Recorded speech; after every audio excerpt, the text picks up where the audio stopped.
Welcome second and third grade. Welcome back to Musikey. So good to be with you guys.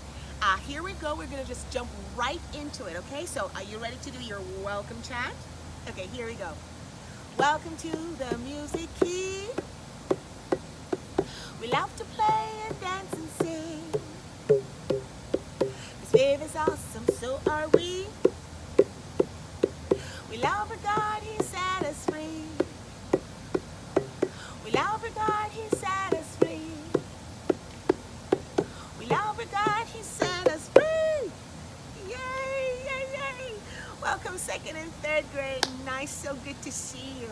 Okay, so before we go into the Baroque and all of that, because we're still continuing our classes on the Baroque period, let's talk a little bit about pitched versus non-pitched instruments. Let's see what you remember, okay?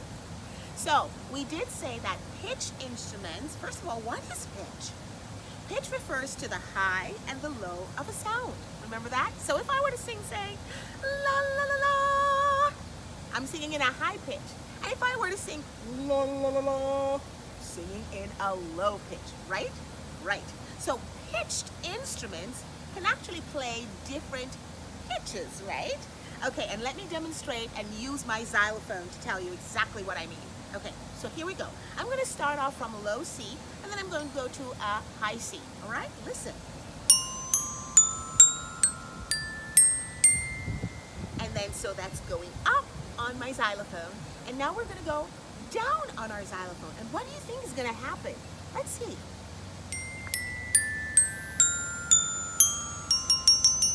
So as we went down on our xylophone, our pitch got what? Lower. Versus when we started, our pitch was getting higher. Wonderful. So this is my pitched instrument. Now I'm going to go to a non-pitched instrument. And what is this called again? Now, of course you know it. It's my tambourine. Okay, so my tambourine, irrespective of what I do, it makes the same sound. It does not change in pitch. Okay, very good. Okay guys, let's move away from that and let's go back now a little bit into our Baroque period. So we were learning for the past 2 weeks about the Baroque period. We talked about when the period actually existed in our history, and we said that it was from the 1600s to the 1800s. We also mentioned that it started in Rome, right? And then we also talked about the fact that the word Baroque itself just refers to a style. And that style was what? Sophisticated, was detailed, was very elaborate. And that, of course, made its way into the paintings, into how they built their structures, and it made its way also in music. The music became very elaborate and very detailed. Now, what I wanted to talk about a little bit is to tell you that during that time, during the Baroque period, and I'm so thankful for it, new inventions, I should say, came about in even the style of music. And what I'm referring to is minor and major tonalities. Now, we've talked about that several months ago. We said that songs that were written in minor tonalities actually had a more of a sad sound to them, right? And then songs that were written in major tonalities had a happy and bright and chirpy sound to them. And even if they were slower, they still sounded happy. It made you feel happy as opposed to making you feel sort of sad and down, okay? So I thought of this wonderful piece. As a matter of fact, I think we did play it for you guys last week, second and third grade, and it's Gloria Mass in B minor. But I really want you to listen to the fact that that was written in a minor tonality. Now, this song that we're about to listen to for a few was actually written by Johann Sebastian Bach, and you guessed it, he was also he also existed during the Baroque period, or like my friends would say, Baroque. Shall we listen? Here we go.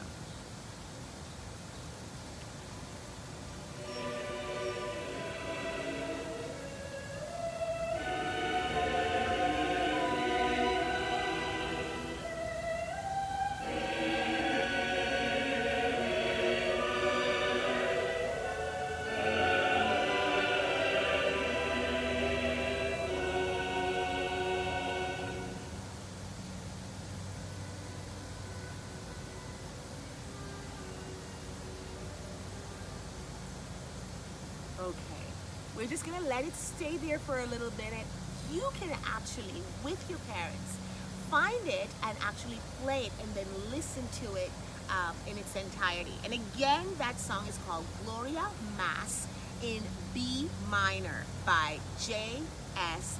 Bach. Okay? Wonderful. You know me. I love classical music. And I'm so thankful for all the periods, but especially the Baroque. Of course, I love the Renaissance period as well. Okay, now I wanted to talk to us a little bit about God and Genesis, specifically focusing on creation. And I want to remind us that God created the heavens and the earth, and we learned about that. And I'm saying that today to you guys because I want us to realize that even though we're surrounded by the uncertainty with this coronavirus, that one thing we know for sure, and that is God is faithful. He is loyal. He is dependable. And so we can trust him with our whole hearts and our lives today. I remember in Genesis chapter 1, I should say, verses 14 through 16, that God created not only the heavens and the earth, but he also made the sun and the moon and the stars. And the Bible tells us that on the fourth day, as when he made those things, he was well pleased. And I'm thankful for the sun. I can feel it on my skin. I can see it in the sky.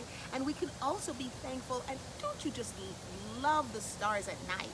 And so when I think about the stars and the moon, I think about this little song called Twinkle, Twinkle, Little Star, How I Wonder What You Are. And I know you're second and third graders, but I still want to sing it. Hey, if you can, sing it along with me, because hopefully that will remind you that every day and every morning and every night that God is faithful, and he sends out the sun, the moon, and the stars, and he'll take care of you and he'll take care of me. Okay, so here we go. I'm going to use my xylophone, my pitched instrument, to play Twinkle, Twinkle, Little Star. Clear your throats. Here we go.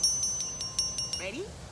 Twinkle, twinkle, little star, how I wonder what you are. Up above the world so high, like a diamond in the sky.